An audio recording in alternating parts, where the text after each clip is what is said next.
Mesdames et messieurs, bonsoir et merci d'être au rendez-vous de cette session d'information sur Canal 3 Bénin. Voici les titres du journal. À quelques jours de la fête de la Tabaski, le marché des moutons s'anime déjà un peu partout sur le territoire national. À Cotonou, c'est au quartier Zongo que les transactions se déroulent. Une équipe de notre rédaction est descendue sur le terrain. Le constat de l'ambiance qui prévaut sur les lieux dans ce journal. Les pays situés sur le corridor Abidjan-Lagos se concertent pour définir de nouvelles stratégies de gouvernance et de financement de leur organisation commune. C'est à la faveur d'une réunion de haut niveau des ministres en charge de la santé et des transports. Les assises se sont déroulées ce jeudi à Cotonou avec la présence des représentants des 5 pays membres. Nous parlerons également dans ce journal du stade de l'amitié générale Mathieu Kérékou de Cotonou qui continue d'abriter des pensionnaires. Des mois après l'ultimatum de l'État, certaines personnes continuent d'occuper l'espace libéré qui devrait être réhabilité. Une situation qui a suscité la curiosité d'une de nos équipes de reportage descendues sur les lieux pour mieux comprendre ce qui se passe. Voilà pour les titres, mesdames et messieurs, à nouveau, bonsoir. À quelques jours de la fête de la Tabaski, le marché des moutons s'anime déjà un peu partout sur le territoire national. À Cotonou, c'est au quartier Zongo que les transactions se déroulent. Une équipe de notre rédaction est descendue sur le terrain pour faire le constat. Reportage. Mosquée centrale de Zongo à Cotonou. Les couleurs de la Tabaski sont déjà annoncées par ici. Des stands de vente d'herbes et de provende érigés au bord de la terre. À côté, le marché circonstanciel de moutons. Ce matin, Karim est venu acheter sa bête pour le sacrifice recommandé par les prescriptions islamiques. Mais très vite, il sera surpris par l'inflation des prix. Maintenant, dernier pour c'est combien? Dernier pour c'est 150. C'était donc 80. Même il y a celui qui a pris ça à 145 000. 145 000. 145 000. Je suis passé, ça fait près de 2-3 jours que je suis en train de circuler. Mais j'ai vu que vraiment les moutons sont certainement excessivement très chers. Très chers par rapport à l'année passée. Cette année, vraiment, les moutons sont certainement très chers. Parce que vraiment, c'est très cher. Et avant, il n'y a même pas un mouton de 80 000. Un mouton de 50 000, il n'y en a même pas. Il faut aller vers les 100 et quelques, 100 et quelques. Vraiment, c'est trop cher. Gros, chétif, court ou grand, voici quelques-uns des différents critères qui dictent les prix des moutons sur le marché. Bon, actuellement, les moutons sont un peu chers, mais c'est bon depuis le Niger et le Burkina. Maintenant, pour par exemple, ça maintenant, ça à peu près, c'est environ 350 400. Et ça, c'est environ 380, 370 ça. Si nous-mêmes revendeurs, nous prenons cher, on est obligé de vendre cher. On travaille pour acheter mouton, on ne travaille pas pour devenir mouton. Le gasoil a augmenté, ça manque. Les importations, ça pose problème parce qu'à faire de djihadis, c'est tout compliqué. Donc c'est pour ça les moutons varient de prix de 90 jusqu'à 200, 200 et quelques. Pendant ce temps, l'offre est aussi basse, ce qui n'est pas aussi sans sequel sur les prix. Si on constate un peu sur le terrain, mais on fait un tour sur le terrain, on voit que comparativement à l'autre année, il y a au moins une quinzaine à une vingtaine de camions qui sont arrivés. Mais comparativement à cette année, ce n'est pas le cas. Ce n'est pas le cas. À peu près 3 camions, soit 4 camions qui sont sur le terrain. Pour le moment, le marché des moutons s'anime timidement à Cotonou. Les fidèles sortent au contre-goutte. Une situation qui, à 48 heures de la Tabaski, ne surprend pas les revendeurs. La Tabaski, c'est pas forcé. Mais Dieu a dit que si tu as les moyens, Inch'Allah, il faut payer. Et on fait des choses à cause de Dieu. Mais on sait qu'Inch'Allah, d'ici demain, les clients vont sortir. Actuellement, d'abord, les marchés ne sont pas encore au taux d'élévation parce que ça commence du vendredi, la veille, avant la veille. Là, maintenant, la clientèle commence à venir de plus en plus. Parce que beaucoup mettent ça même le jour même de la Tabaski. Après la prière, viennent chercher leurs moutons partis. De toutes les façons, les fidèles ont 72 heures pour sacrifier leurs bêtes à partir du jour de la Tabaski. Et toujours dans la dynamique de la fête de la Tabaski avec la hausse des prix de moutons et la cherté des produits de première nécessité, Jamaat Islamique Ahmadiyya et l'ONG Humanity First soutiennent les couches défavorisées et vulnérables. Ils sont allés offrir des vivres aux détenus de la maison d'arrêt de Cotonou et aux pensionnaires du centre psychiatrique de Djako, juste pour permettre à ces hommes et femmes de passer aussi d'agréables moments de fête. Nous allons suivre. La Jamaat Islamique Ahmadiyya et l'ONG Humanity First partagent les produits de fête avec les personnes vulnérables. Des moutons pour la célébration de la Tabaski ce samedi. Ceci pour permettre aux pensionnaires de la maison d'arrêt de Cotonou et du Centre national hospitalier universitaire de psychiatrie de Diako de se sentir heureux. On vient faire le don ici. Spécialement pendant la fête de la Tabaski, on leur amène des moutons. En fait, c'est un message symbolique, la sacrifice pour aider l'humanité. Nous sommes présents ici pour partager don de moutons. Objectif, c'est toujours l'humanité. La remise de dons a commencé par la préfecture de Cotonou en présence du locataire des lieux. Il fallait donc porter à la connaissance de l'autorité l'acte qui va être posé au niveau des différents sites. Le préfet Alain Orunla, qui est à sa deuxième édition de remise, a salué le geste de générosité des responsables. Je reçois avec fierté et plaisir le petit geste symbolique, l'acte de générosité que font les dirigeants de ces associations en allant partout, pas là seulement où il y a les fidèles musulmans, mais où il y a l'humanité, pour partager avec eux la communion de cette belle fête de Tabaski qui s'annonce. À la direction des affaires sociales, comme au Centre national hospitalier, le don est perçu comme un acte de solidarité à l'endroit des personnes dans le besoin. Alors, au nom des bénéficiaires, les représentants n'ont pas manqué d'exprimer leur reconnaissance.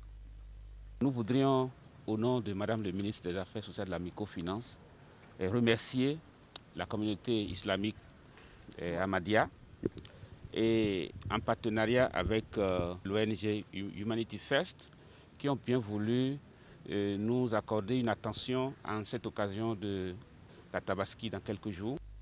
Depuis des dizaines d'années, la Jamaat islamique Ahmadiyya et l'ONG Humanity First multiplient leurs actions à l'endroit des couches défavorisées.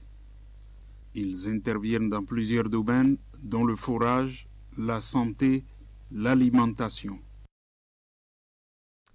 Nous allons à présent parler des pays situés sur le corridor Abidjan-Lagos qui se concertent pour définir de nouvelles stratégies de gouvernance et de financement de leur organisation commune. C'est à la faveur d'une réunion de haut niveau des ministres en charge de la santé et des transports. Les assises se sont déroulées ce jeudi à Cotonou avec la présence des représentants des 5 pays membres. Le point avec Narcisse Alossé. Santé et mobilité restent toujours au cœur des préoccupations des gouvernants des pays situés sur le corridor Abidjan-Lagos. 3 ans après leur réunion de haut niveau tenue ici à Cotonou, les ministres de la Santé et des Transports de cette organisation se concertent encore pour évaluer leur coopération dans ces domaines. Une coopération dont les fruits sont déjà visibles. En se positionnant comme un complément transfrontalier aux réponses nationales dans la lutte contre le VIH-Sida, Local a contribué à réduire la prévalence du VIH chez les professionnels de cesse et chez les routiers. De même, avec la signature du mémorandum d'entente d'Accra en 2007, Local a, avec l'appui de la Banque mondiale, assuré jusqu'en 2019 un rôle d'observatoire de la facilitation du commerce et du transport le long du corridor Abidjan-Lagos. Local a ainsi procédé à la collecte, l'analyse et la diffusion d'indicateurs, notamment la moyenne de temps de traversée des frontières des camions chargés de marchandises, le temps de séjour des marchandises dans les ports, le nombre de barrages routiers à chaque 100 km. À ces résultats, il faut ajouter la collecte électronique des données des accidents de la route à Cotonou. Des efforts qui aujourd'hui suscitent beaucoup d'espoir au sein des pays membres du corridor Abidjan-Lagos. Nous nourrissons l'espoir que le mandat de Local sera renouvelé, passé en revue, pour permettre à l'organisation de prendre en compte les nouveaux défis qui sont notamment la libre circulation des personnes et des biens, ainsi que la sécurité routière au niveau des frontières de l'organisation du corridor Abidjan-Lagos. Et c'est justement autour de ces nouveaux défis que les réflexions ont été menées au cours de cette deuxième réunion de haut niveau des ministres de la Santé et des Transports. Pour faciliter la libre circulation des biens et des personnes au sein de cette organisation, Le sujet relatif à l'autoroute Abidjan-Lagos est encore sur toutes les lèvres. Ce n'est pas encore une réalité, l'autoroute Abidjan-Lagos, mais nous nourrissons l'espoir que sous peu, grâce aux bailleurs, ce sera une réalité, également à travers le nouveau mandat qui sera celui de l'organisation du corridor Abidjan-Lagos. Merci. Le projet fait partie d'un faisceau de propositions contenu dans un document de déclaration révisé qui sera soumis sous peu à l'appréciation des chefs d'État des pays membres. Créé en 2002, le corridor Abidjan-Lagos regroupe 5 pays, le Nigeria, le Bénin, le Togo, le Ghana et la Côte d'Ivoire. Dans un tout autre volet à présent, suite à l'approbation en Conseil des ministres de la politique de raccordement au réseau électrique pour la période de 2022 à 2026, le directeur général de la Société béninoise de l'énergie électrique était face à la presse ce jeudi pour mieux expliquer les contours de la mise en œuvre de cette décision gouvernementale. On retient en effet qu'il faudra débourser 20 000 francs pour faire une demande de branchement en République du Bénin. Suivons les explications du directeur général de la SB2E. La mise en œuvre quand même de ce projet-là va coûter une première évaluation 107 milliards au gouvernement parce que les frais de branchement, il faut quand même les supporter. Et ils seront dans un premier temps de 20 000 francs. Il faut savoir que dans le premier 10 000 francs, c'est une somme qui est requise pour Controlec, pour qu'ils puissent évaluer l'installation électrique de la maison. C'est très important pour éviter les court-circuits, les incendies ou même les électrocutions. Donc cet investissement-là reste. Il existait dans le passé, il est aujourd'hui dans la politique. C'est le coût pour obtenir le visa technique de Controlec. Le reste du 10 000 francs, c'est le coût pour, évidemment, le branchement, la main-d'œuvre, et le tout va être associé, pris dans les mesures compensatoires au niveau du coût d'investissement. On avait d'ailleurs anticipé cette chose-là en travaillant avec le ministère de l'Énergie et le ministre, et depuis le mois de juin, on a un projet pilote dans la zone de l'Atlantique, dans 5 localités. Le réseau, dans certains endroits du pays, ne peut pas supporter un affluent de clients additionnels. Il y a là, vous connaissez très bien les problèmes de chute de tension, les problèmes de coupure. C'est parce qu'il y en a plusieurs réseaux qui ont 20, 30 ans, voire même 60 ans, qui sont besoin d'être mis aux normes. Donc, dans un premier temps, il y a un projet au niveau du gouvernement pour remettre les réseaux de moyenne tension au niveau. Ce projet, il s'appelle Amélioration du service à la clientèle et il coûte 197 milliards en termes d'investissement et il se fait sur 4 à 5 ans. Le deuxième point qu'il faut se rappeler, c'est que le réseau, à une certaine distance du réseau, on est obligé de faire une extension, rajouter des poteaux, rajouter des câbles. Parce que si on ne fait pas ça, les câbles vont être dangereusement trop bas et puis on connaît les problèmes d'électrocution, des dangers publics. Donc, ce qu'il faut vraiment faire, c'est regarder que les premières populations, la première phase, doivent être dans un réseau qui est normalisé, qui est en bonne santé, je veux dire santé technique, et dont la maison, pour le branchement, est aux alentours de 40 mètres ou moins. Ces populations-là vont pouvoir bénéficier très rapidement de ce projet-là. En ce moment même, il y a des instructions qui vont être données aux directions commerciales. Et il y a 39 agences au Bénin. Ils vont recevoir des instructions, quoi dire et comment bien recevoir les gens pour bien leur expliquer. D'ailleurs, je rappellerai là-dessus que c'est vraiment à travers les agences de la SBE que les clients peuvent se rapprocher et faire la demande de branchement. On va pouvoir aussi à ce moment-là les renseigner s'ils sont éligibles dans un premier temps. C'est-à-dire que, comme je disais, le réseau est stable, pas de chute de tension importante, et ils sont à 40 mètres ou moins du réseau. À partir de cette information-là, on va pouvoir les guider vers Controlec pour pouvoir faire l'évaluation de leur installation intérieure et faire le branchement par la suite. Nous allons à présent parler de la première session du groupe technique décentralisation, déconcentration et aménagement du territoire présidé par le ministre de la décentralisation et de la gouvernance locale. C'est une séance de travail pour la relance des activités du comité au titre de l'année en cours. Les travaux lancés ce jeudi 7 juillet 2022 se sont déroulés dans la salle de conférence du ministère. Reportage. Voici le cadre de concertation du ministère de la décentralisation ses partenaires techniques et financiers et la société civile. Le groupe technique décentralisation, déconcentration et aménagement du territoire, GT2-DAT, tient sa première session au titre de l'année 2022. Il s'agit d'une rencontre pour la relance de ses activités. On est vraiment très heureux que cette rencontre puisse se faire aujourd'hui dans un moment où beaucoup de choses se passent, beaucoup de changements. On est dans une réforme, on a eu à plusieurs reprises à échanger, donc c'est pour nous un bon moment au fond de faire le point avec vous, ou que vous nous fassiez le point sur les réformes en cours, sur les étapes qui ont été franchies et sur les étapes qui restent à franchir. Et c'est aussi pour nous une bonne occasion de pouvoir exprimer des questionnements s'il y en a très certainement. Les échanges au sein de l'espace de dialogue GT2-DAT visent principalement l'amélioration des conditions de vie des populations à travers le développement des communes du Bénin. Cette première session de notre cadre de concertation, qu'est le groupe technique décentralisation, déconcentration et aménagement du territoire, se tient dans un contexte principalement marqué par la mise en œuvre de l'une des réformes phares du programme d'action du gouvernement 2, avec déjà pour résultat, sur la base des dispositions du protocole d'accord de partenariat gouvernement-commune, premièrement, le transfert de ressources humaines compétentes et deuxièmement, la mise à disposition de moyens conséquents en appui aux efforts consentis par nos collectivités territoriales. Ces différents appuis procèdent de la mise en œuvre du plan 2D du secteur et visent à assurer l'efficacité du pilotage et de la gestion de l'administration communale pour faire de nos communes le soubassement du développement équilibré de notre pays. Au cours de cette rencontre, les participants ont suivi plusieurs communications, dont celle portant sur l'évolution du processus d'adoption de la politique nationale de décentralisation et déconcentration, PONADEC. Ces assises permettront de faire des propositions pour une gouvernance transparente des collectivités territoriales.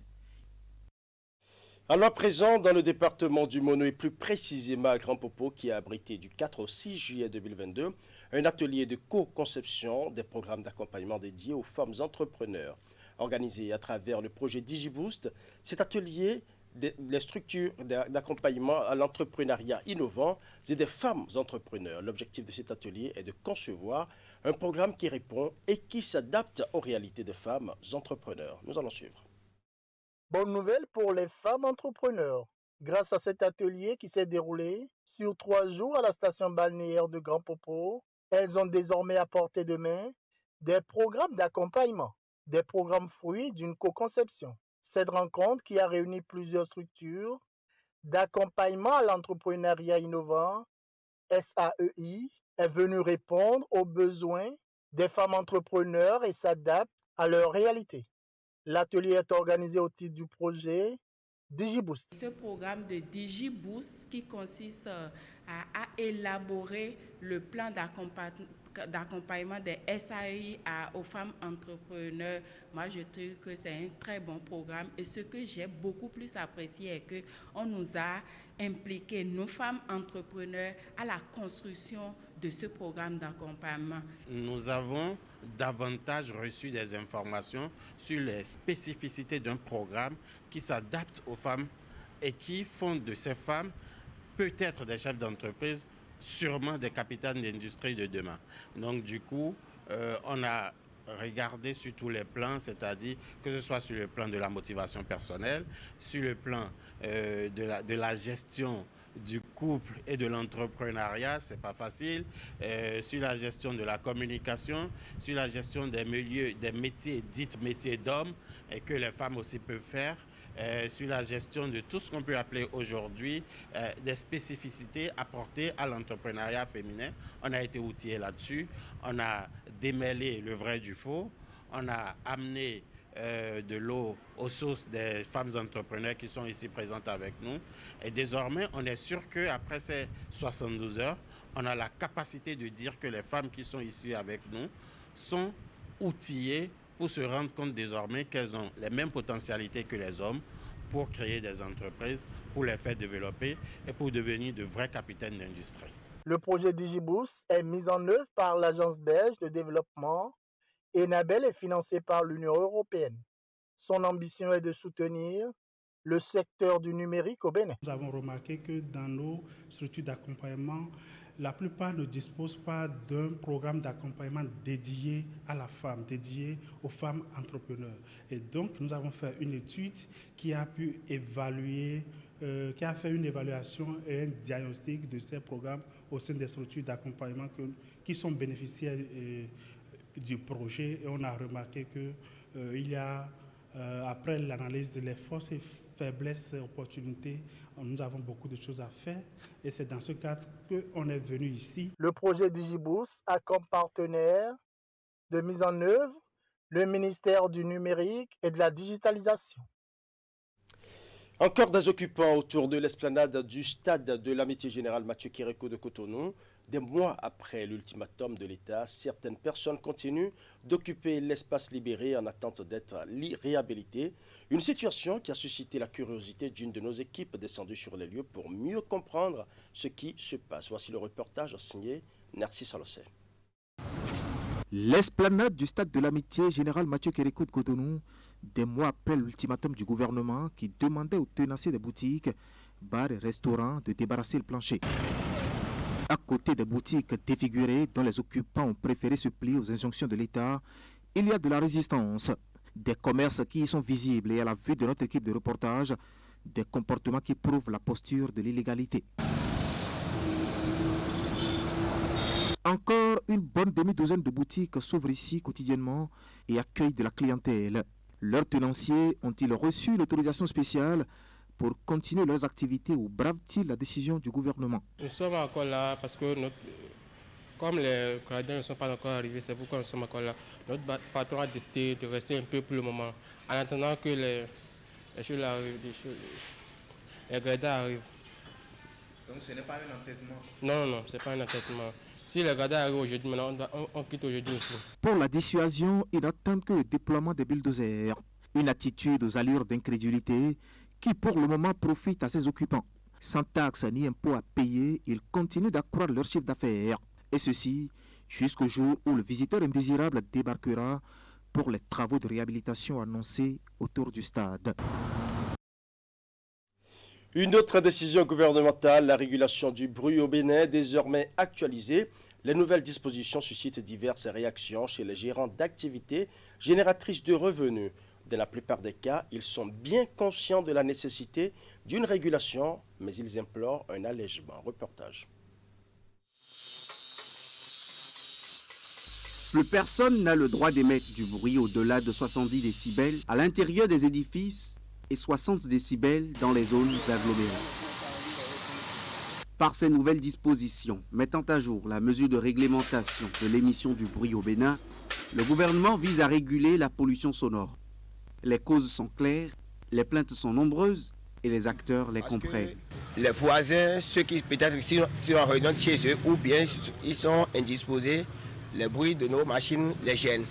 Mais nous sommes obligés de faire avec. Beaucoup se plaignent, mais l'État a jugé bon aussi de mettre les autres aussi dans leur jargon, de se reposer un temps soit peu avant de pouvoir reprendre leur boulot. Donc il est normal que nous acceptions cela à l'État. C'est un bon décret parce que sachant bien que la pollution sonore crée beaucoup de dégâts du côté de la santé, surtout de la population. Voilà, donc ce qui fait que nous avons juste tout de suite opté pour la décision du gouvernement. Ces exigences ne consolident qu'une habitude pour certains qui respectent déjà ces normes depuis toujours avec le décret d'août 2001 portant réglementation du bruit. On avait déjà l'habitude de respecter cette réglementation, donc on a juste continué dans le même sens, c'est ça. L'interdiction de certaines heures de travail, 13h à 15h et de 22h à 6h pour les jours ouvrables et 20h à 10h pour les jours de repos, n'est pas sans conséquence sur certaines activités professionnelles menées. Parfois, nous sentons que c'est un blocage pour nous, puisque parfois il y a des délais de livraison qui nous prennent sur le terrain ou deux chantiers en cours ne nous permettraient plus d'accéder à 2h, 2h30 de repos. Quand il y a des commandes, nous sommes obligés de revoir le copies autrement ou d'augmenter des personnels pour se faire gagner du temps que de chercher à faire avec l'effectif qu'on a au début. Dans notre secteur d'activité, la pression est déjà à un certain niveau. Cette nouvelle réglementation en rajoute. Je prie donc le gouvernement de nous alléger la tâche pour nous permettre de souffler. L'application effective de cette nouvelle réglementation est le seul gage pour les artisans d'échapper à la répression prévue pour démarrer dans quelques mois. 26 millions de francs CFA pour soutenir 72 étudiants nationaux.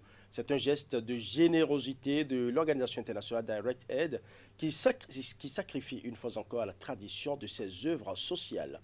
Cette 10e édition de remise de bourses aux étudiants s'est déroulée ce mercredi 6 juillet 2022 au siège de l'organisation à Cotonou. Teddy Goudalo pour plus de précisions. À travers cette remise de chèques de plus de 26 millions de francs CFA, 72 étudiants béninois bénéficient d'une bourse d'études. Un don de l'organisation internationale Direct Aid qui entre dans le cadre de la mise en œuvre de son programme de bourse scolaire. Cette bourse nous profite énormément en ce sens qu'elle nous permet de nous acquitter des frais de nos formations, d'alléger la tâche aux parents, de pouvoir subvenir aux besoins académiques et autres frais supplémentaires qui surviennent au cours de notre formation. Direct Aid est à sa 10e édition d'assistance aux jeunes étudiants en situation difficile. À l'occasion, les bénéficiaires, ensemble avec les responsables de l'organisation, ont procédé à une coupure de gâteau, signe d'un parcours bien réussi. Nous souhaitons vivement que vous soyez à la hauteur des défis de votre génération. Nous souhaitons vivement que vous impactez très positivement sur le développement de votre pays. C'est le lieu de remercier le gouvernement et les responsables à Devernez-vous pour leur franche collaboration dont ils font preuve à notre égard. Octroyer des bourses à la jeunesse aujourd'hui, c'est tout comme si nous bâtissons, nous construisons le futur.